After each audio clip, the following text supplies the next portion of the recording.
ছেলের বিচার চেয়ে লাইভে এসে অঝরে কান্নাকাটি করেছেন মা, অন্যদিকে বাঁচার চেষ্টা করছেন খুনি। যেন ধরাই পড়ছে না আজও আইনের চোখে। তিনবারের মতো আবারও সালমান শাহকে তোলা হচ্ছে কবর থেকে। তবে তেমন কি কিছু পাওয়া যাবে, নাকি সালমান শাহর দেহখানিও কবরে নেই? প্রশ্ন করেছেন হাজারো সালমান ভক্ত। অনেকেরই মনে ঠিক এমনটাই সন্দেহ। খুনি আজও ঘুরছেন চোখের সামনেই, তবে ধরাছোঁয়ার বাইরে বলে অনেকেই মন্তব্য করেছেন।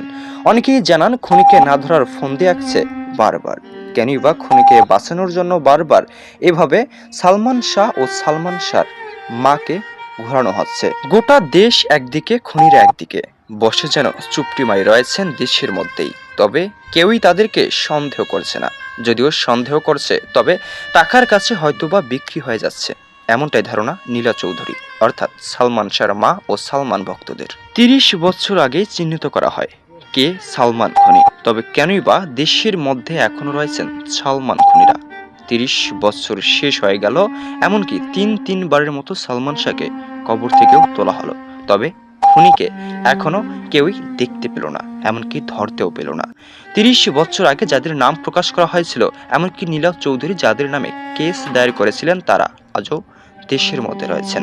এমনকি অনেকেই জানান টাকার কাছে বিক্রি হচ্ছে আমাদের দেশের আইন। তাই তো হয়তোবা এখনো সালমান খুনিদেরকে ধরছে না। তবে কি আদৌ বিষয়টি সত্যি? কেন সালমান ভক্তরা আজ এমন মন্তব্য করতে বাধ্য? যাদেরকে সালমান খুনি নিশ্চিতভাবেই বলা হচ্ছে, তারা কিভাবে বা এখনো বেঁচে রয়েছেন?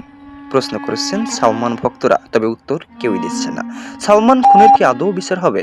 এ বিষয়ে আপনার মতামত অবশ্যই কমেন্টস করে জানাতে মোটেও ভুলবেন না। আর এই বিষয়ে আপডেট নতুন খবর সবার আগে পেতে চ্যানেলটি সাবস্ক্রাইব করে আমাদের সঙ্গে যুক্ত থাকুন। দেখছেন এবি নিউজ বাংলাদেশ।